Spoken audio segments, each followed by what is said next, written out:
सतनाम श्री वाहिगुरु जी। सोरठ महला पंजवा। आगे सुख मेरे मीता, पाछे आनंद प्रभ कीता। परमेसर बनत बनाई, फिर डोलत कतहु नाही। साचे साहिब स्यों मन मानिया, हर सर्ब निरंतर जानिया। रहाऊ सब जी तेरे दयाला, अपने भगत करे प्रतिपाला। आचर्ज तेरी वड्याई, नित नानक नाम ध्याई। आचर्ज तेरी वड्याई, नित नानक नाम ध्याई। वाहिगुरु जी का खालसा, वाहिगुरु जी की फतेह। जुगो जुग अटल जबर छतर तख्त दे मालिक साहिब श्री गुरु ग्रंथ साहिब जी महाराज की पवित्र हजूरी विच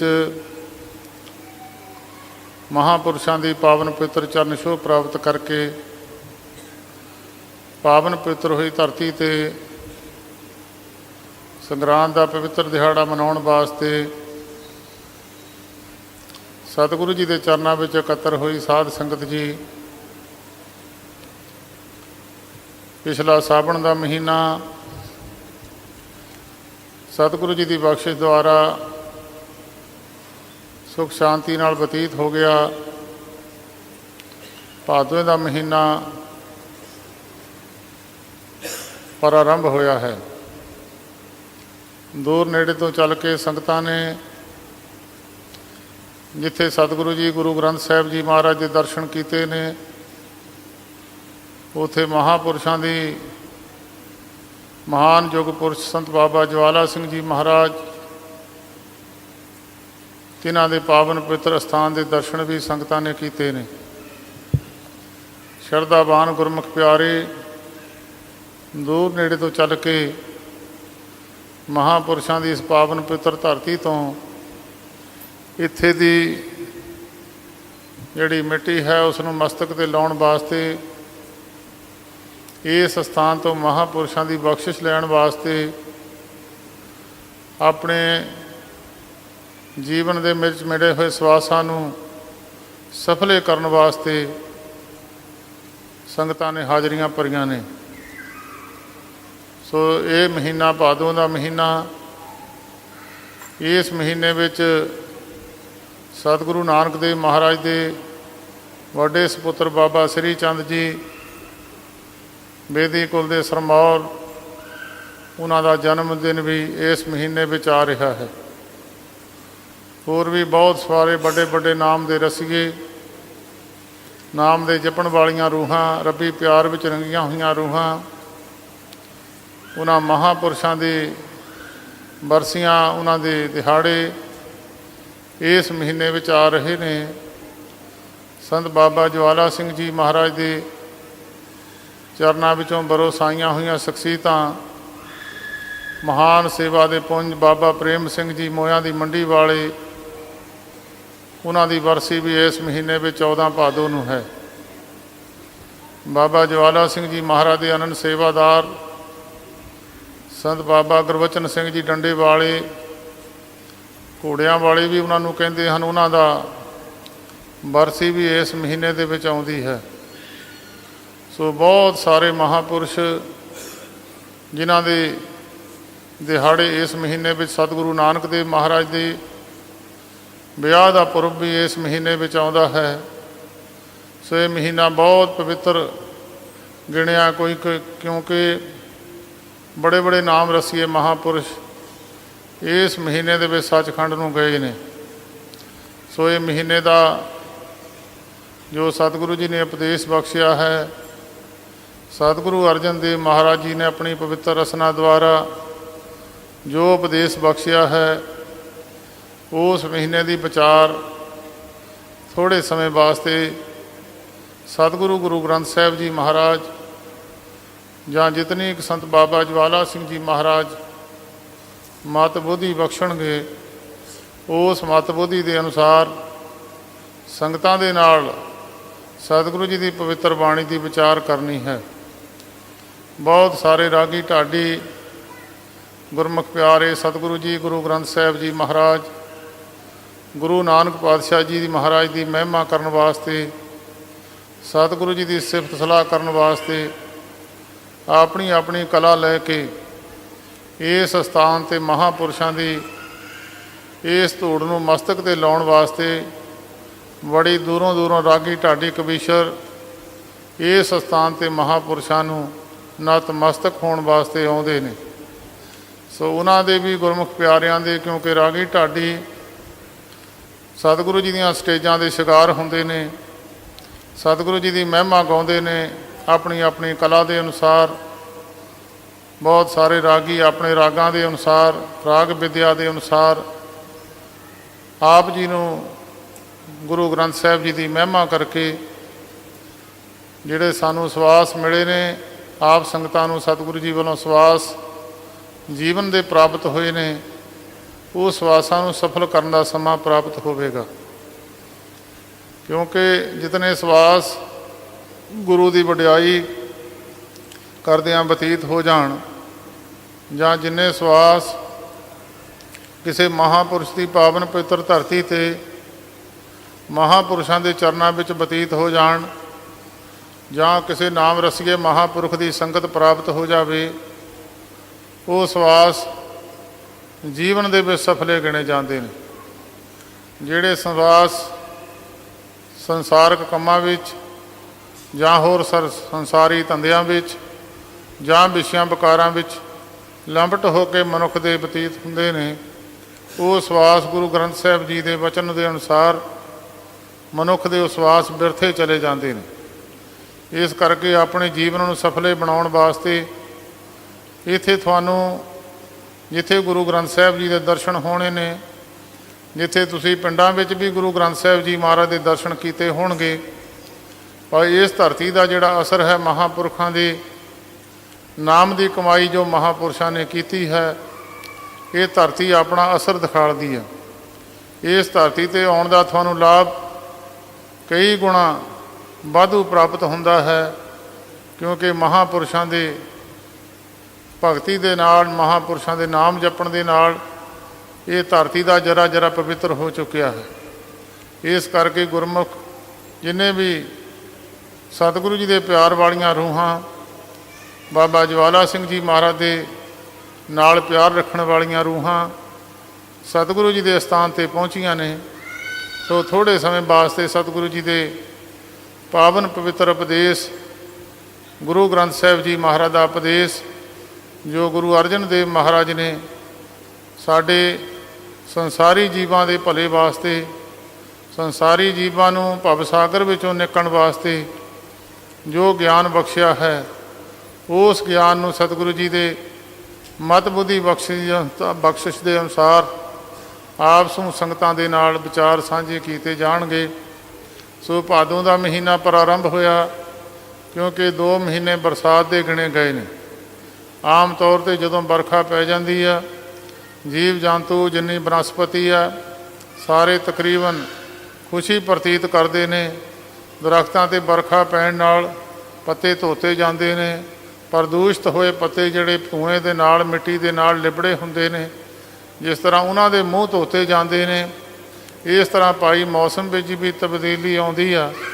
ਮੌਸਮ ਦੀ ਤਬਦੀਲੀ ਦੇ ਨਾਲ ਹਰ ਕੋਈ ਰੂਹ ਖੁਸ਼ ਹੁੰਦੀ ਆ, ਚਾਹੇ ਜਾਨਵਰ ਹੈ, ਚਾਹੇ ਪਸ਼ੂ ਹੈ, ਚਾਹੇ ਪੰਛੀ ਹੈ।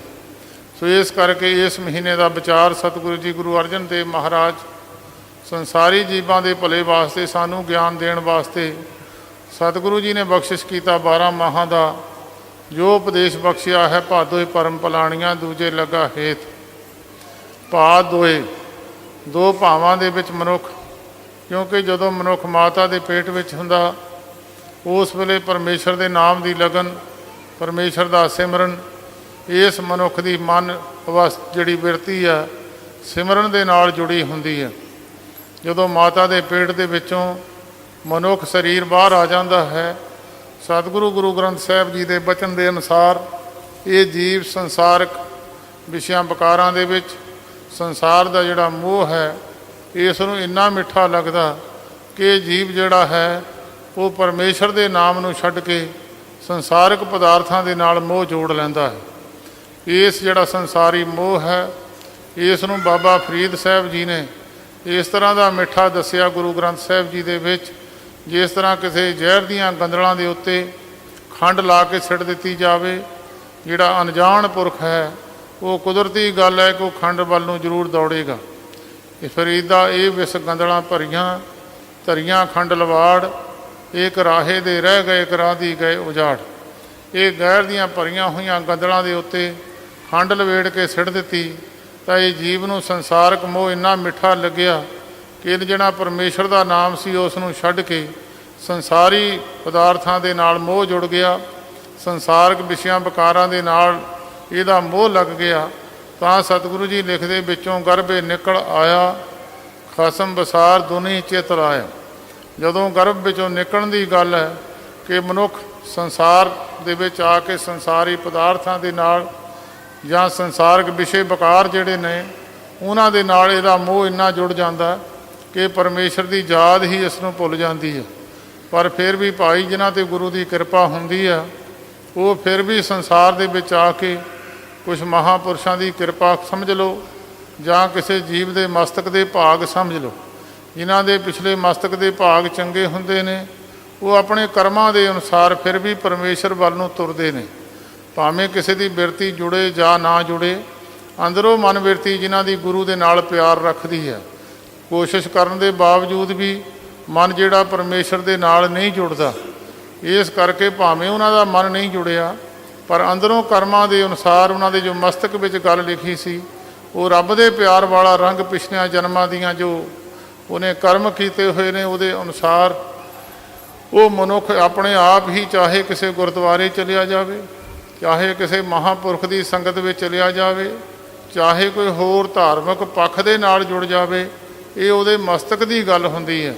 ਕਿਸੇ ਮਹਾਂਪੁਰਖ ਦਾ ਪੂਰਨ ਸਤਿਗੁਰ ਦਾ ਮਿਲਾਪ ਹੋ ਜਾਣਾ ਇਹ ਮਸਤਕ ਵਿੱਚ ਲਿਖੀਆਂ ਹੋਈਆਂ ਗੱਲਾਂ ਦੇ ਅਨੁਸਾਰ ਹੁੰਦਾ ਹੈ। ਸਤਿਗੁਰੂ ਜੀ ਨੇ ਲਿਖਿਆ, ਜਿਨ੍ਹਾਂ ਮਸਤਕ ਤੁਰ ਹਰ ਲਿਖਿਆ ਤਿਨਾਂ ਸਤਿਗੁਰ ਮਿਲਿਆ ਰਾਮ ਰਾਜੇ। ਅਗਿਆਨ ਅੰਧੇਰਾ ਕਟਿਆ ਗੁਰ ਗਿਆਨ ਘਟ ਬੜਿਆ। ਜਿਹੜਾ ਅਗਿਆਨਤਾ ਦਾ ਪਰਦਾ ਇਹਦੇ ਉੱਤੇ ਪਿਆ ਹੋਇਆ ਸੀ, ਉਹ ਸਤਿਗੁਰ ਦੇ ਮਿਲਾਪ ਦੇ ਨਾਲ ਉਸ ਮਨੁੱਖ ਨੂੰ ਗਿਆਨ ਦੀ ਪ੍ਰਾਪਤੀ ਹੋ ਜਾਂਦੀ ਹੈ। ਇਹ ਪੂਰਨ ਮਹਾਂਪੁਰਖ ਦੇ ਮਿਲਾਪ ਦੀ ਗੱਲ ਹੁੰਦੀ ਹੈ।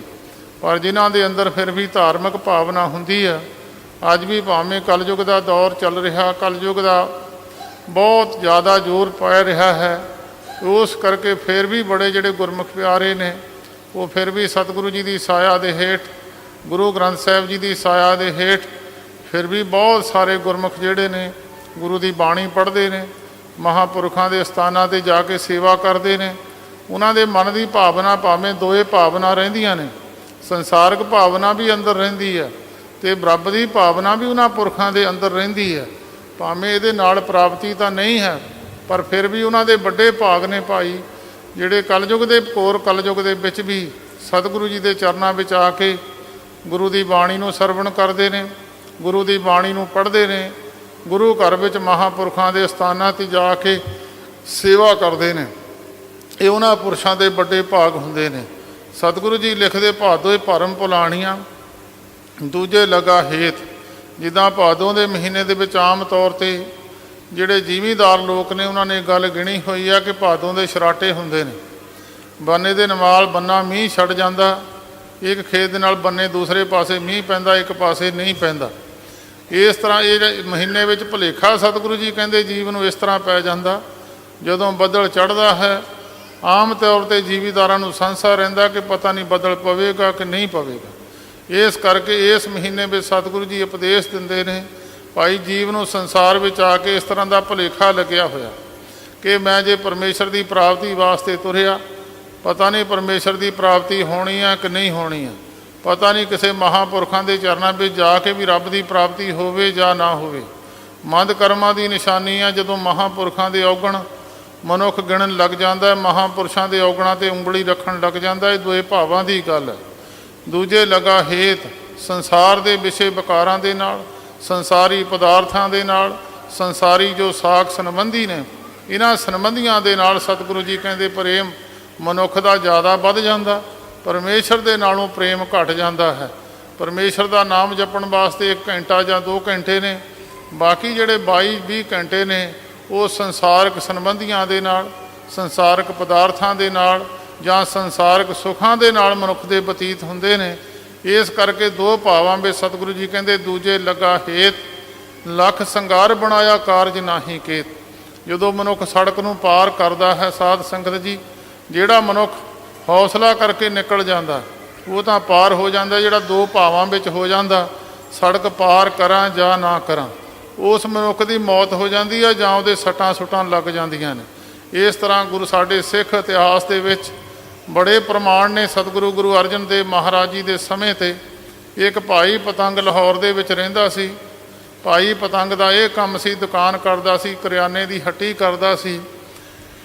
ਹੱਟੀ ਕਰਦਿਆਂ ਨਾਲ ਉਸਦਾ ਇੱਕ ਇਹ ਵੀ ਵਿਸ਼ਵਾਸ ਸੀ ਲੋਕਾਂ ਦੇ ਵਿੱਚ, ਕਿਉਂਕਿ ਅੱਗੇ ਬੈਂਕਾਂ ਹੁੰਦੀਆਂ ਨੇ ਸੀ ਤਾਂ ਉਦੋਂ ਜਿਹੜੇ ਪੈਸੇ ਹੁੰਦੇ ਸਨ, ਜਿਸ ਪੁਰਸ਼ ਨੇ ਕਿਸੇ ਨੇ ਤੀਰਥ ਯਾਤਰਾ 'ਤੇ ਜਾਣਾ ਹੋਵੇ ਉਹ ਆਪਣੀ ਮਾਇਆ ਘਰਾਂ ਵਿੱਚ ਦੱਬੀ ਹੁੰਦੀ ਸੀ। ਉਹ ਮਾਇਆ ਘਰੋਂ ਕੱਢ ਕੇ ਕਿਸੇ ਵਿਸ਼ਵਾਸ ਪਾਤਰ ਬੰਦੇ ਦੇ ਕੋਲ ਰੱਖ ਜਾਣੀ ਅਤੇ ਮੁੜ ਕੇ ਸਮੇਂ ਮੁਤਾਬਕ ਜਦੋਂ ਆਉਣਾ ਤਾਂ ਉਹ ਮਾਇਆ ਵਾਪਸ ਲੈ ਲੈਣੀ। ਭਾਈ ਪਤੰਗ ਲੋਕਾਂ ਦੀਆਂ ਅਮਾਨਤਾਂ ਰੱਖਦਾ ਹੁੰਦਾ ਸੀ। ਜਿਹੜਾ ਵੀ ਕੋਈ ਕਿਸੇ ਦੀ ਅਮਾਨਤ ਹੋਣੀ ਉਹਨੇ ਸੰਭਾਲ ਕੇ ਰੱਖ ਲੈਣੀ ਅਤੇ ਮੁੜ ਕੇ ਜਦੋਂ ਉਹਨੇ ਵਾਪਸ ਆਉਣਾ ਤਾਂ ਅਮਾਨਤ ਦੇ ਦੇਣੀ। ਸਮਾਂ ਬਣਿਆ ਇੱਕ ਸਾਧ ਸੰਗਤ ਜੀ ਕਿਸੇ ਹੋਰ ਨਗਰ ਦਾ ਜਮਾਲ ਖਾਂ ਪਠਾਨ ਉਸ ਭਾਈ ਪਤੰਗ ਦੇ ਕੋਲ 200 ਰੁਪਈਏ ਦੀ 200 ਮੋਹਰਾਂ ਦੀ ਥੈਲੀ ਲੈ ਕੇ ਅਮਾਨਤ ਰੱਖਣ ਵਾਸਤੇ ਆ ਗਿਆ। ਭਾਈ ਪਤੰਗ ਨੂੰ ਕਹਿਣ ਲੱਗਿਆ ਮੇਰੀ ਅਮਾਨਤ ਰੱਖ ਲਓ, ਮੈਂ ਕੁਝ ਸਮੇਂ ਬਾਅਦ ਵਾਪਸ ਮੁੜਾਂਗਾ ਅਤੇ ਅਮਾਨਤ ਮੈਂ ਫਿਰ ਤੁਹਾਡੇ ਤੋਂ ਲੈ ਲਵਾਂਗਾ। ਉਸ ਭਾਈ ਪਤੰਗ ਨੇ ਉਹ ਜਿਹੜੀ 200 ਮੋਹਰਾਂ ਦੀ ਥੈਲੀ ਸੀ ਕਿਸੇ ਐਸੇ ਡੱਬੇ ਵਿੱਚ ਰੱਖ ਦਿੱਤੀ ਜਿਸ ਡੱਬੇ ਵਿੱਚ ਉਹਨੇ ਰਜਿਸਟਰ 'ਤੇ ਚਾੜ੍ਹਨੇ ਦਾ ਵੀ ਚੇਤਾ ਭੁੱਲ ਗਿਆ ਅਤੇ ਉਹ ਜਿਹੜੀ ਅਮਾਨਤ ਸੀ ਉਹਨੂੰ ਘਰ ਲੈ ਕੇ ਜਾਣ ਦੀ ਯਾਦ ਭੁੱਲ ਗਈ। ਭਾਈ ਜਮਾਲ ਖਾਂ ਜਿਹੜਾ ਪਠਾਨ ਸੀ ਉਹ ਚਲਿਆ ਗਿਆ। ਸਮੇਂ ਮੁਤਾਬਕ ਐਸਾ ਸਮਾਂ ਬੀਤਿਆ ਕਿ ਇਸ ਡੱਬੇ ਵਿੱਚ ਉਹ ਸਮਾਨ ਸੌਦਾ ਸੀ, ਉਹ ਸੌਦੇ ਦੀ ਜ਼ਰੂਰਤ ਹੀ ਨਾ ਪਈ। ਕਈ ਸੌਦੇ ਐਸੇ ਹੁੰਦੇ ਨੇ ਜਿਨ੍ਹਾਂ ਦਾ ਕੋਈ ਬਿਰਲਾ ਟਾਵਾਂ ਹੀ ਸਾਲ ਵਿੱਚੋਂ ਕੋਈ ਗਾਹਕ ਆਉਂਦਾ ਹੈ, ਉਹ ਸੌਦੇ ਦੀ ਜ਼ਰੂਰਤ ਹੀ ਨਹੀਂ ਪੈਂਦੀ। ਜਦ ਸਮਾਂ ਬਣਿਆ ਅਤੇ ਉਹਨੂੰ ਥੈਲੀ ਦਾ ਵੀ ਚੇਤਾ ਭੁੱਲ ਗਿਆ ਅਤੇ ਜਮਾਲ ਖਾਂ ਪਠਾਨ ਵਾਪਸ ਮੁੜ ਕੇ ਸਾਲ ਬਾਅਦ ਆਇਆ। ਉਹਨੇ ਆ ਕੇ ਭਾਈ ਪਤੰਗ ਨੂੰ ਕਿਹਾ ਭਾਈ ਮੇਰੀ ਜਿਹੜੀ ਅਮਾਨਤ ਹੈ ਵਾਪਸ ਦੇ ਦੇ। ਉਸ ਭਾਈ ਪਤੰਗ ਨੇ ਆਪਣਾ ਰਜਿਸਟਰ ਦੇਖਿਆ, ਰਜਿਸਟਰ 'ਤੇ ਦੇਖਿਆ ਅਤੇ ਜਮਾਲ ਖਾਂ ਦਾ ਕਿਤੇ ਵੀ ਨਾਮ ਨਹੀਂ ਸੀ। ਉਹ ਜਮਾਲ ਖਾਂ ਨੂੰ ਕਹਿਣ ਲੱਗਿਆ ਵੀ ਤੇਰੇ ਤੋਂ ਮੈਂ ਕੋਈ ਥੈਲੀ ਲਈ ਨਹੀਂ ਆ, ਤੇਰਾ ਇੱਥੇ ਨਾਮ ਨਹੀਂ ਲਿਖਿਆ ਹੋਇਆ। ਫਿਰ ਵੀ ਭਾਈ ਪਤੰਗ ਗੁਰੂ ਅਰਜਨ ਦੇਵ ਮਹਾਰਾਜ ਦਾ ਸਿੱਖ ਸੀ। ਕਹਿਣ ਲੱਗਿਆ ਭਾਈ ਹੋ ਸਕਦਾ ਰਜਿਸਟਰ 'ਤੇ ਚਾੜ੍ਹਨ ਦਾ ਚੇਤਾ ਭੁੱਲ ਗਿਆ ਹੋਵੇ। ਇਸ ਤਰ੍ਹਾਂ ਕਰਦੇ ਹਾਂ ਜਿੰਨੀਆਂ ਅਮਾਨਤਾਂ ਮੈਂ ਰੱਖੀਆਂ ਹੋਈਆਂ ਨੇ ਉਹ ਅਮਾਨਤਾਂ ਗਿਣ ਲੈਂਦੇ ਹਾਂ। ਜੇ ਉਹਨਾਂ ਵਿੱਚੋਂ ਕੋਈ ਅਮਾਨਤ ਵੱਧ ਗਈ ਤਾਂ ਉਹ ਅਮਾਨਤ ਤੇਰੀ ਹੀ ਹੋਵੇਗੀ। ਉਸ ਨੇ ਅਮਾਨਤਾਂ ਗਿਣੀਆਂ, ਵੱਖਰੀ ਵੱਖਰੀ ਰੱਖ ਕੇ ਅਮਾਨਤ ਗਿਣੀ ਅਤੇ ਅਮਾਨਤ ਕੋਈ ਵਧੀ ਨਾ। ਅਤੇ ਭਾਈ ਪਤੰਗ ਨੇ ਜਮਾਲ ਖਾਂ ਨੂੰ ਜਵਾਬ ਦੇ ਦਿੱਤਾ ਕਿ ਤੇਰੀ ਥੈਲੀ ਮੇਰੇ ਕੋਲ ਨਹੀਂ ਹੈ। ਸਾਧ ਸੰਗਤ ਜੀ ਉਸ ਜਮਾਲ ਖਾਂ ਨੇ ਲਾਹੌਰ ਦੇ ਵਿੱਚ ਜਾ ਕੇ ਜਿਹੜਾ ਉਸ ਵੇਲੇ ਰਾਜਾ ਸੀ ਉਹਦੇ ਰਿਪੋਰਟ ਕਰ ਦਿੱਤੀ, ਦਰਖਾਸਤ ਦੇ ਦਿੱਤੀ ਕਿ ਭਾਈ ਪਤੰਗ ਨੇ ਮੇਰੀ 200 ਰੁਪਈਏ ਦੀ ਥੈਲੀ ਹਜਮ ਕਰ ਲਈ ਹੈ, ਮੈਨੂੰ ਦੇਣੀ ਨਹੀਂ ਚਾਹੁੰਦਾ। ਉਹਨਾਂ ਸਮਿਆਂ ਵਿੱਚ ਰਾਜੇ ਵੀ ਸ਼ਰਧਾ ਰੱਖਦੇ ਸੀ, ਸੱਚ 'ਤੇ ਸਨ। ਉਸ ਰਾਜੇ ਨੇ ਕਿਹਾ ਭਾਈ ਅੱਜ ਤੋਂ 10ਵੇਂ ਦਿਨ ਨੂੰ ਦੋਵੇਂ ਜਾਣੇ ਆਇਓ, ਤੁਹਾਡਾ ਫੈਸਲਾ ਕੀਤਾ ਜਾਊਗਾ। ਉਹਨਾਂ ਸਮਿਆਂ ਵਿੱਚ ਇੱਦਾਂ ਕਰਦੇ ਸੀ, ਅੱਗ ਬਾਲ ਦੇਣੀ, ਬੜਬੜੀਆਂ ਅੱਗ ਦੀਆਂ ਲਾਟਾਂ ਬਾਲ ਦੇਣੀਆਂ, ਵਿੱਚ ਦੀ ਬੰਦਿਆਂ ਨੂੰ ਨਗਾ ਦੇਣਾ। ਜਿਸ ਬੰਦੇ ਨੂੰ ਸੇਕ ਨਾ ਲੱਗਿਆ ਸੱਚਾ ਗਿਣ ਲੈਂਦੇ ਸੀ, ਜਿਹਨੂੰ ਸੇਕ ਲੱਗ ਜਾਵੇ ਉਹਨੂੰ ਝੂਠਾ ਗਿਣਦੇ ਸੀ। ਤਪਦਾ ਤੇਲ ਦਾ ਕੜਾਹਾ ਰੱਖ ਦੇਣਾ, ਥੱਲੇ ਅੱਗ ਬਾਲ ਦੇਣੀ। ਤੇਲ ਦਾ ਜਿਸਲੇ ਕੜਾਹਾ ਖੋਲ੍ਹਣ ਲੱਗ ਜਾਵੇ ਉਹਦੇ ਵਿੱਚ ਇੱਕ ਪੈਸਾ ਸਿੱਟ ਦੇਣਾ। ਦੋਹਾਂ ਜਾਣਿਆਂ ਨੂੰ ਕਹਿਣਾ ਵੀ ਪੈਸਾ ਕੱਢੋ, ਜਿਹਦਾ ਹੱਥ ਸੜ ਗਿਆ ਝੂਠਾ, ਜਿਹਦਾ ਹੱਥ ਨਾ ਸੜਿਆ ਸੱਚਾ। ਇਸ ਤਰ੍ਹਾਂ ਜਦੋਂ ਸਾਧ ਸੰਗਤ ਜੀ ਸਮਾਂ ਫੈਸਲੇ ਦਾ ਆਇਆ, ਭਾਈ ਪਤੰਗ ਵੀ ਬੋਇਆ ਅਤੇ ਜਮਾਲ ਖਾਂ ਵੀ ਉਸ ਰਾਜੇ ਦੇ ਪੇਸ਼ ਹੋ ਗਏ। ਰਾਜੇ ਨੇ ਭਾਈ ਜਮਾਲ ਖਾਂ ਨੂੰ ਕਿਹਾ, ਕਹਿਣ ਲੱਗਿਆ ਵੀ ਪੈਸਾ ਜਦੋਂ ਤੇਲ ਖੋਲ੍ਹਣ ਲੱਗ ਗਿਆ ਇੱਕ ਪੈਸਾ ਵਿੱਚ ਸਿੱਟ ਦਿੱਤਾ। ਜਮਾਲ ਖਾਂ ਨੂੰ ਕਿਹਾ ਵੀ ਹੱਥ ਪਾ ਕੇ ਪੈਸਾ ਕੱਢ। ਉਸ ਜਮਾਲ ਖਾਂ ਨੇ ਪੈਸਾ ਜਦੋਂ ਕੱਢਣ ਵਾਸਤੇ ਕੜਾਹੇ ਦੇ ਵਿੱਚ ਹੱਥ ਪਾਇਆ ਤਾਂ ਉਹਦਾ ਹੱਥ ਉਸ ਵੇਲੇ ਕੋਲੇ ਹੋ ਗਿਆ ਅਤੇ ਹੱਥ ਉਹਨੇ ਬਾਹਰ ਕੱਢ ਲਿਆ। ਅਤੇ ਜਮਾਲ ਖਾਂ ਉਸ ਵੇਲੇ ਭਾਈ ਪਤੰਗ ਨੂੰ ਵੀ ਰਾਜੇ ਨੇ ਕਿਹਾ ਵੀ ਤੂੰ ਵੀ ਹੱਥ ਪਾ। ਭਾਈ ਪਤੰਗ ਨੇ ਜਦੋਂ ਤੇਲ ਦੇ ਵਿੱਚ ਹੱਥ ਪਾਇਆ, ਸੱਚੇ ਪਾਤਸ਼ਾਹ ਗੁਰੂ ਅਰਜਨ ਦੇਵ ਮਹਾਰਾਜ ਨੂੰ ਬੇਨਤੀ ਕਰਕੇ, ਭਾਵੇਂ ਦੋਏ ਸੱਚੇ ਸਨ ਫਿਰ ਵੀ ਗੁਰੂ ਅਰਜਨ ਦੇਵ ਮਹਾਰਾਜ ਦੇ ਚਰਨਾਂ 'ਚ ਭਾਈ ਪਤੰਗ ਨੇ ਬੇਨਤੀ ਕੀਤੀ, ਸੱਚੇ ਪਾਤਸ਼ਾਹ ਸਰੀਰ ਦਾ ਧਰਮ ਹੈ, ਚਾਹੇ ਸੱਚਾ ਹੈ ਚਾਹੇ ਝੂਠਾ ਹੈ, ਤੇਲ ਨੇ ਹੱਥ ਨੂੰ ਸਾੜ ਦੇਣਾ ਹੈ। ਭਾਵੇਂ ਮੈਂ ਸੱਚਾ, ਭਾਵੇਂ ਕੋਈ ਝੂਠਾ ਵੀ ਹੋਵੇ ਜਾਂ ਸੱਚਾ ਵੀ ਹੋਵੇ, ਇਹ ਤੇਲ ਦਾ ਵੀ ਧਰਮ ਹੈ ਤੇ ਧਰਮ ਸਰੀਰ ਦਾ ਵੀ ਧਰਮ ਹੈ। ਇਹ ਜਿਹੜੀ ਚੀਜ਼ ਤੇਲ 'ਚ ਪੈਣੀ ਉਹ ਸੜ ਜਾਣੀ ਆ। ਤੇ ਮੇਰਾ ਹੱਥ, ਸੱਚੇ ਪਾਤਸ਼ਾਹ ਮੈਂ ਭਾਵੇਂ ਸੱਚਾ ਵੀ ਹਾਂ, ਹੱਥ ਮੇਰਾ ਫੇਰ ਵੀ ਸੜ ਜਾਣਾ। ਮੇਰੀ ਤੁਸੀਂ ਪਹੁੰਚ ਕੇ ਮਦਦ ਕਰੋ, ਮੈਂ ਸੱਚਾ, ਮੇਰੀ ਮਦਦ ਕੀਤੀ ਜਾਵੇ। ਜਦੋਂ ਭਾਈ ਪਤੰਗ ਨੇ ਤੇਲ ਵਿੱਚ ਹੱਥ ਪਾਇਆ, ਉਹ ਤੇਲ ਬਰਫ਼ ਵਰਗਾ ਠੰਡਾ ਹੋ ਗਿਆ। ਉਸ ਵੇਲੇ ਅਦਾਲਤ ਨੇ ਫੈਸਲਾ ਦੇ ਦਿੱਤਾ ਕਿ ਭਾਈ ਪਤੰਗ ਸੱਚਾ ਤੇ ਜਮਾਲ ਖਾਂ ਝੂਠਾ। ਸਮਾਂ ਪੈਣ 'ਤੇ ਸਾਧ ਸੰਗਤ ਜੀ ਜਮਾਲ ਖਾਂ ਆਪਣੇ ਘਰ ਨੂੰ ਚਲਿਆ ਗਿਆ। ਸਮਾਂ ਪੈਣ 'ਤੇ ਭਾਈ ਪਤੰਗ ਨੇ ਉਸ ਡੱਬੇ ਦੇ ਵਿੱਚੋਂ ਕਿਤੇ ਸੌਦਾ ਕੱਢਣ ਲੱਗਿਆ ਇੱਕ ਥੈਲੀ ਨਿਕਲ ਆਈ। ਉਹਨੇ ਕਿਹਾ ਵੀ ਜਦੋਂ ਥੈਲੀ ਦੀਆਂ ਮੋਹਰਾਂ ਗਣੀਆਂ 200 ਮੋਹਰ ਨਿਕਲੀ। ਉਹਨੇ ਕਿਹਾ ਇਹ ਥੈਲੀ ਜਮਾਲ ਖਾਂ ਦੀ ਹੋਣੀ ਆ। ਉਹ ਫਿਰ ਜਮਾਲ ਖਾਂ ਦੇ ਘਰ ਚਲਿਆ ਗਿਆ, ਭਾਈ ਤੇਰੀ ਥੈਲੀ ਲੱਭ ਗਈ ਹੈ। ਜਮਾਲ ਖਾਂ ਕਹਿਣ ਲੱਗਿਆ, ਮੈਂ ਸਭਾ ਦੇ ਵਿੱਚ ਅਦਾਲਤ ਵਿੱਚ ਝੂਠਾ ਗਿਣਿਆ ਗਿਆ, ਮੈਂ ਥੈਲੀ ਲੈਣੀ ਨਹੀਂ ਹੈ, ਪਰ ਮੇਰਾ ਇਹ ਫੈਸਲਾ ਹੋਣਾ ਚਾਹੀਦਾ ਕਿ ਮੈਂ ਸੱਚਾ ਸੀ। ਜੇ ਥੈਲੀ ਮੇਰੀ ਆ ਤੇ ਮੇਰਾ ਹੱਥ ਕਿਉਂ ਸੜਿਆ? ਮੇਰਾ ਹੱਥ ਨਹੀਂ ਸੀ ਸੜਨਾ ਚਾਹੀਦਾ, ਤੇਰਾ ਹੱਥ ਨਹੀਂ ਸੜਿਆ ਸੀਗਾ, ਤੂੰ ਝੂਠਾ, ਥੈਲੀ ਤੇਰੇ ਕੋਲ ਸੀ, ਮੈਂ ਸੱਚਾ ਸੀ। ਤੇ ਉਸ ਵੇਲੇ ਭਾਈ ਪਤੰਗ ਸਤਿਗੁਰੂ ਨੇ ਕਿਹਾ, ਭਾਈ ਮੇਰੇ ਗੁਰੂ ਅਰਜਨ ਦੇਵ ਮਹਾਰਾਜ ਅੰਮ੍ਰਿਤਸਰ ਸਾਹਿਬ ਦੀ ਧਰਤੀ 'ਤੇ ਬਿਰਾਜਮਾਨ ਨੇ। ਉਸ ਵੇਲੇ ਸਤਿਗੁਰੂ ਗੁਰੂ ਅਰਜਨ ਦੇਵ ਮਹਾਰਾਜ ਸਾਹਿਬ ਸ੍ਰੀ ਗੁਰੂ ਗ੍ਰੰਥ ਸਾਹਿਬ ਜੀ ਦੀ ਪਵਿੱਤਰ ਬਾਣੀ ਲਿਖ ਰਹੇ ਸਨ। ਉਸ ਵੇਲੇ ਚੌ ਬੋਲੇ 'ਤੇ ਬਾਣੀ ਪਹੁੰਚੀ ਸੀ ਤਾਂ ਇਹ ਦੋਏ ਜਾਣੇ ਗੁਰੂ ਅਰਜਨ ਦੇਵ ਮਹਾਰਾਜ ਦੇ ਚਰਨਾਂ ਵਿੱਚ ਪਹੁੰਚੇ। ਬੇਨਤੀ ਕੀਤੀ, ਸੱਚੇ ਪਾਤਸ਼ਾਹ ਅਸੀਂ ਆਪ ਦੇ ਚਰਨਾਂ ਵਿੱਚੋਂ ਇਹ ਫੈਸਲਾ ਲੈਣ ਵਾਸਤੇ ਆਏ ਹਾਂ, ਇਹ ਸਾਡਾ ਫੈਸਲਾ ਕੀਤਾ ਜਾਵੇ। ਮਨ ਦੇ ਅੰਦਰ ਸੰਸਾ ਹੈ, ਕਿਉਂਕਿ ਸੰਸਿਆਂ ਨੂੰ ਕੱਢਣ ਵਾਸਤੇ ਮਹਾਂਪੁਰਸ਼ ਸੰਸਿਆਂ ਨੂੰ ਕੱਢਣ ਵਾਸਤੇ ਹੀ ਆਉਂਦੇ ਸੰਸਾਰ ਵਿੱਚੋਂ। ਸੰਸਿਆਂ ਦੇ ਵਿੱਚੋਂ ਕੱਢਣ ਵਾਸਤੇ ਬ੍ਰਹਮ ਗਿਆਨੀ ਮਹਾਂਪੁਰਸ਼, ਕਿਉਂਕਿ ਉਹ ਸੰਸਿਆਂ ਵਿੱਚੋਂ ਨਿਕਲੇ ਹੁੰਦੇ ਆ। ਇਹੋ ਬਕਾਰ ਸੰਸਾਰ, ਇਹੋ ਸੰਸਾਰ ਬਕਾਰ ਸੰਸੇ ਮੈਂ ਤਰਿਓ ਬ੍ਰਹਮ ਗਿਆਨੀ। ਬ੍ਰਹਮ ਗਿਆਨੀ ਇਹਨਾਂ ਬਕਾਰਾਂ ਦੇ ਭਰਿਆਂ, ਸੰਸਿਆਂ ਦੇ ਭਰਿਆਂ ਸੰਸਾਰ ਵਿੱਚੋਂ ਬ੍ਰਹਮ ਗਿਆਨ ਦੀ ਅਵਸਥਾ ਕਰਕੇ ਮਨੁੱਖ ਨਿਕਲਦਾ। ਜਿਹੜੇ ਬ੍ਰਹਮ ਗਿਆਨੀਆਂ ਦੀ ਸ਼ਰਨ ਵਿੱਚ ਚਲੇ ਜਾਂਦੇ ਆ, ਉਹਨਾਂ ਦੇ ਸੰਸੇ ਬ੍ਰਹਮ ਗਿਆਨੀ ਕੱਢ ਦਿੰਦੇ ਆ। ਗੁਰੂ ਅਰਜਨ ਦੇਵ ਮਹਾਰਾਜ ਕਹਿਣ ਲੱਗੇ, ਭਾਈ ਜਮਾਲ ਖਾਂ ਤੇਰਾ ਹੱਥ ਤਾਂ ਸੜਿਆ ਜਦੋਂ ਤੈਂ ਕੜਾਹੀ ਵਿੱਚ ਹੱਥ ਪਾਉਣ ਲੱਗਿਆ। ਜਿਸ ਦੇਵੀ ਦੇਵਤੇ ਦੀ ਤੈਂ ਆਰਾਧਨਾ ਕੀਤੀ, ਉਹ ਆਰਾਧਨਾ ਕਰਨ ਲੱਗਿਆ। ਜਿਸਲੇ ਆਰਾਧਨਾ ਕੀਤੀ ਉਹ ਤੁਰਨ ਲੱਗਿਆ, ਜਿਹਦੀ ਤੂੰ ਆਰਾਧਨਾ ਕੀਤੀ ਤੈਂ ਦੂਜੇ ਦੇਵਤੇ ਦਾ ਨਾਂ ਲੈ ਦਿੱਤਾ। ਜਦੋਂ ਫਿਰ ਉਹ ਤੁਰਨ ਲੱਗਿਆ ਤੇਰੀ ਮਦਦ ਨੂੰ, ਤੈਂ ਫਿਰ ਤੀਜੇ ਦਾ ਨਾਂ ਲੈ ਦਿੱਤਾ। ਕਹਿੰਦੇ ਭਾਈ ਗੁਰਮੁਖਾ ਤੇਰੀ ਮਦਦ ਵਾਸਤੇ ਕੋਈ ਵੀ ਪਹੁੰਚਾ ਨਹੀਂ। ਭਾਈ ਪਤੰਗ ਨੇ ਸਾਨੂੰ ਕੱਲਿਆਂ ਨੂੰ ਆਰਾਧਨ ਕੀਤਾ, ਇਹਨੇ ਇਕਾਗਰ ਚਿੱਤ ਹੋ ਕੇ ਸਾਨੂੰ ਯਾਦ ਕੀਤਾ ਤੇ ਸਾਨੂੰ ਉੱਥੇ ਪਹੁੰਚ ਕੇ ਭਾਈ ਪਤੰਗ ਦੀ ਮਦਦ ਕਰਨੀ ਪਈ। ਸੋ ਇਸ ਕਰਕੇ ਜਿਹੜਾ ਮਨੁੱਖ ਸੰਸਾਰ ਵਿੱਚ ਦੋ ਭਾਵਾਂ ਵਿੱਚ, ਭਾਵੇਂ ਦੇਵੀ ਦੇਵਤੇ ਸਾਰੇ ਸਤਿਕਾਰਯੋਗ ਨੇ, ਕੋਈ ਮਾੜਾ ਨਹੀਂ ਹੈ, ਸਾਰੇ ਦੇਵੀ ਦੇਵਤਿਆਂ ਦੇ ਸਤਿਕਾਰ ਕੀਤੇ ਨੇ ਗੁਰੂ ਗ੍ਰੰਥ ਸਾਹਿਬ ਜੀ ਦੇ ਵਿੱਚ, ਕਿਸੇ ਨੂੰ ਮਾੜਾ ਨਹੀਂ ਆਖਿਆ ਜਾ ਸਕਦਾ। ਪਰ ਸਤਿਗੁਰੂ ਜੀ ਕਹਿੰਦੇ ਜੀਵ ਦੋ ਭਾਵਾਂ ਦੇ ਵਿੱਚ ਨਹੀਂ ਹੋਣਾ ਚਾਹੀਦਾ। ਜਾਂ ਤਾਂ ਫਿਰ ਭਾਈ ਜਿਹਨੂੰ ਮੰਨਣਾ ਕਬੀਰ ਪ੍ਰੀਤ ਕਰ ਏਕ ਸਿਉ ਆਨ ਦੁਬਦਾ ਜਾਏ, ਭਾਵੇਂ ਲਾਂਬੇ ਕੇਸ ਕਰ ਭਾਵੇਂ ਕਰਰ ਮਨਾਏ। ਭਾਵੇਂ ਭਾਈ ਕੇਸ ਲੰਬੇ ਲੰਬੇ ਰੱਖ ਲਵੇ, ਭਾਵੇਂ ਮਨਾ ਦੇਵੇ। ਕਹਿੰਦੇ ਪ੍ਰੀਤ ਇੱਕ ਦੇ ਨਾਲ ਹੋਣੀ ਚਾਹੀਦੀ ਆ। ਚਾਹੇ ਗੁਰੂ ਨਾਨਕ ਸਾਹਿਬ ਜੀ ਅੱਗੇ ਅਰਦਾਸ ਬੇਨਤੀ ਕਰ ਲਓ, ਗੁਰੂ ਗ੍ਰੰਥ ਸਾਹਿਬ ਜੀ ਅੱਗੇ ਕਰ ਲਓ, ਚਾਹਵੇਂ ਭਾਈ ਕਿਸੇ ਦੇਵੀ ਦੇਵਤੇ ਨੂੰ ਜਿਹੜਾ ਮੰਨਦਾ ਫਿਰ ਉਹਨੂੰ ਮੰਨ ਲਓ। ਗੁਰੂ ਅਰਜਨ ਦੇਵ ਮਹਾਰਾਜ ਕਹਿੰਦੇ ਇੱਕ ਭਾਵ ਵਿੱਚ ਮਨੁੱਖ ਨੂੰ ਰਹਿਣਾ ਚਾਹੀਦਾ, ਦੋ ਭਾਵਾਂ ਵਿੱਚ ਨਹੀਂ ਹੋਣਾ ਚਾਹੀਦਾ। ਦੋ ਭਾਵ ਦਾ ਮਤਲਬ ਇੱਧਰ ਵੀ ਰੱਖ ਲਈਏ ਗੱਲ, ਇੱਧਰ ਵੀ ਰੱਖ ਲਈਏ, ਨਹੀਂ ਇੱਕੋ ਹੀ ਪਰਮੇਸ਼ਰ ਦੇ ਨਾਲ ਪ੍ਰੀਤੀ ਕਰੀਏ। ਲੱਖ ਸੰਗਾਰ ਬਣਾਇਆ ਕਾਰਜ ਨਾਹੀ ਕੇਤ। ਜਿਹੜਾ ਅਸਲ ਕਾਰਜ ਵਾਸਤੇ ਤੁਸੀਂ ਆਏ ਹੋ, ਵੈਸੇ ਇਸਤਰੀ ਦੇ 16 ਸ਼ਿੰਗਾਰ ਗਿਣੇ ਨੇ ਪਤੀ ਨੂੰ ਖੁਸ਼ ਕਰਨ ਵਾਸਤੇ। ਸਤਿਗੁਰੂ ਜੀ ਕਹਿੰਦੇ ਪਰਮੇਸ਼ਰ ਨੂੰ ਖੁਸ਼ ਕਰਨ ਵਾਸਤੇ ਭਾਵੇਂ ਮਨੁੱਖ ਰੂਪੀ ਇਸਤਰੀ ਜਿਹੜੀ ਆ ਇਹ ਲੱਖਾਂ ਸ਼ਿੰਗਾਰ ਵੀ ਬਣਾ ਲਵੇ, ਭਾਵੇਂ ਕਈ ਤਰ੍ਹਾਂ ਦੇ ਭੇਖ ਨੇ ਸੰਸਾਰ ਵਿੱਚ ਸਾਧੂਆਂ ਦੇ, ਕੋਈ ਕਿਸੇ ਤਰ੍ਹਾਂ ਦਾ ਭੇਖ ਹੈ, ਕੋਈ ਕਿਸੇ ਤਰ੍ਹਾਂ ਦਾ ਭੇਖ ਹੈ।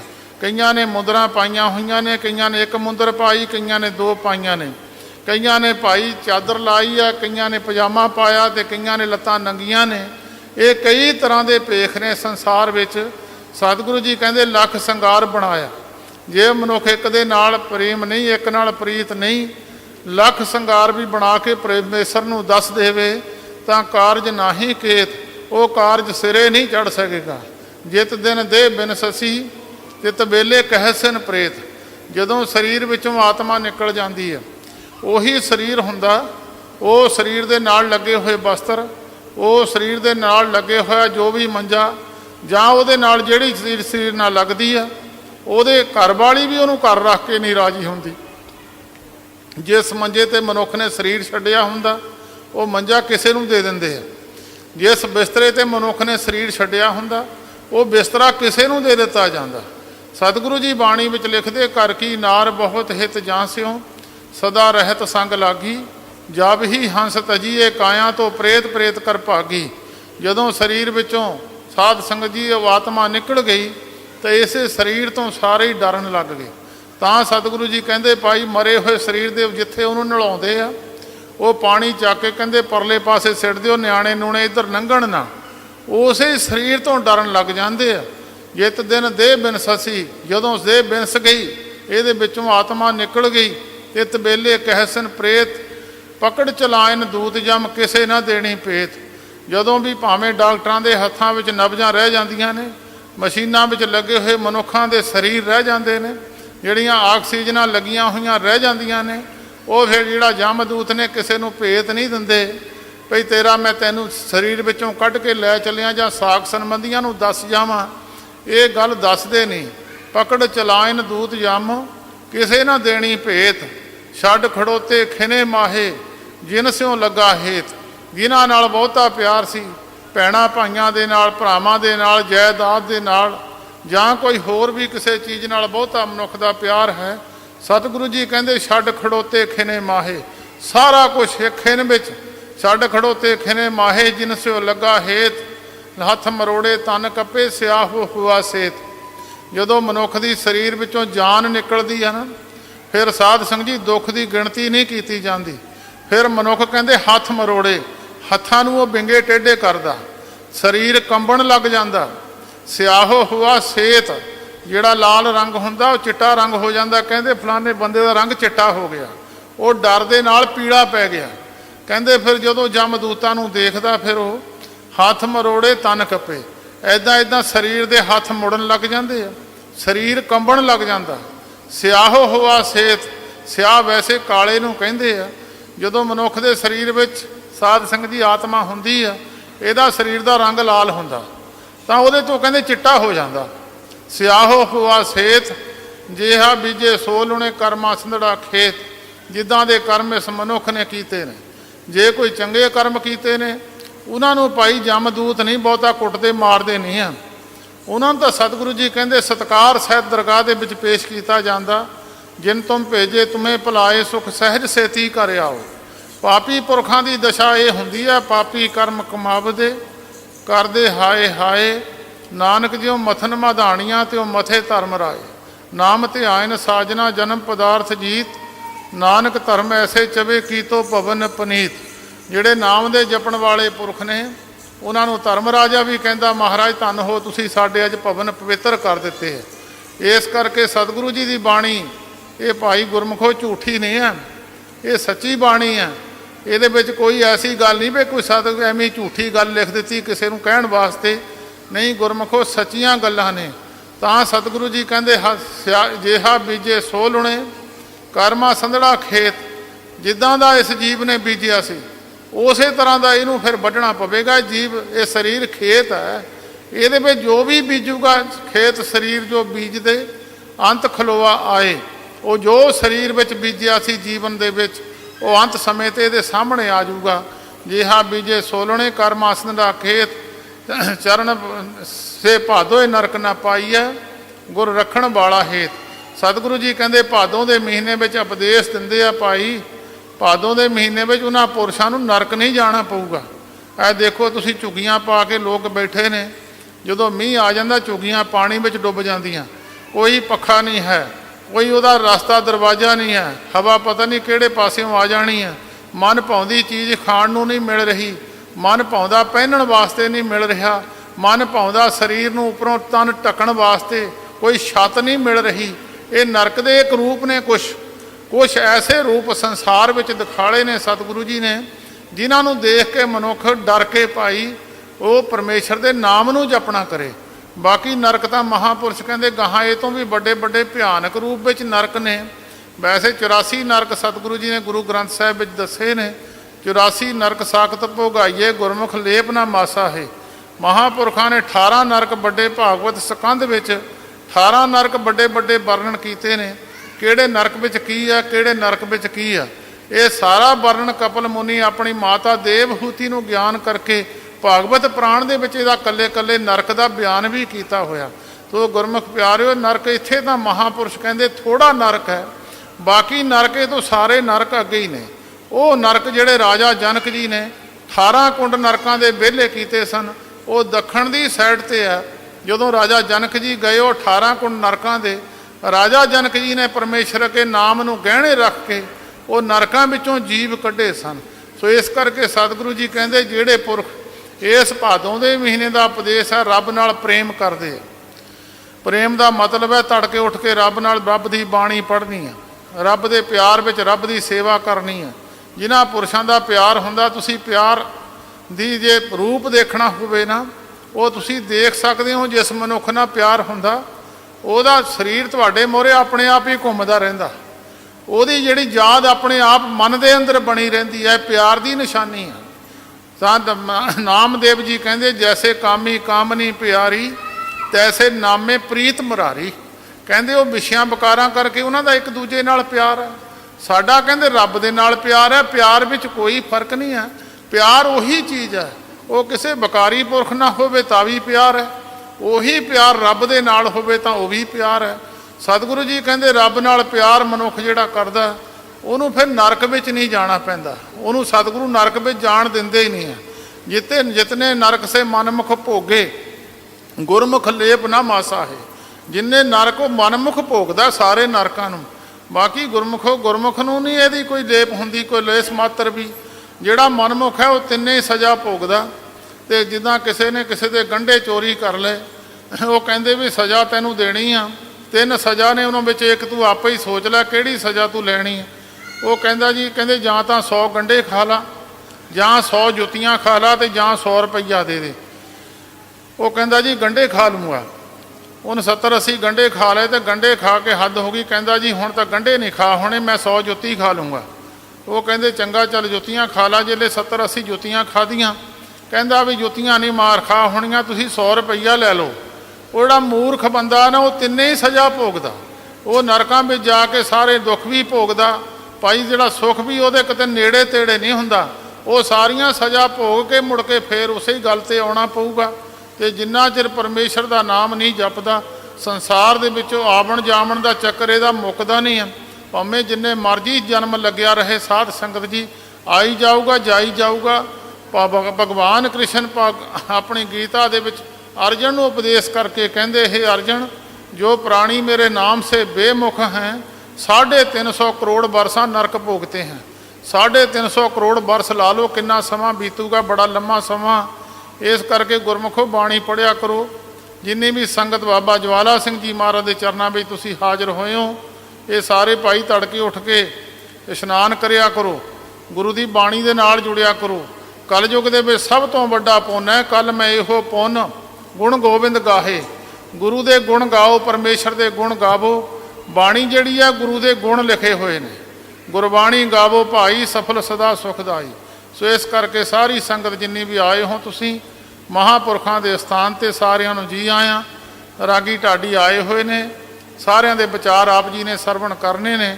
ਦਾਸ ਨੂੰ ਜਿੰਨੀ ਮਤ ਬੁੱਧੀ ਮਹਾਂਪੁਰਸ਼ਾਂ ਨੇ ਬਖਸ਼ਿਸ਼ ਕੀਤੀ ਆ, ਉਹਦੇ ਅਨੁਸਾਰ ਆਪ ਜੀ ਦੇ ਨਾਲ ਬਚਨ ਸਾਂਝੇ ਕੀਤੇ ਨੇ। ਸਾਰੀ ਸੰਗਤ ਇੱਕ ਵਾਰੀ ਫਤਿਹ ਬੁਲਾਓ ਜੀ। ਵਾਹਿਗੁਰੂ ਜੀ ਕਾ ਖਾਲਸਾ, ਵਾਹਿਗੁਰੂ ਜੀ ਕੀ ਫਤਿਹ।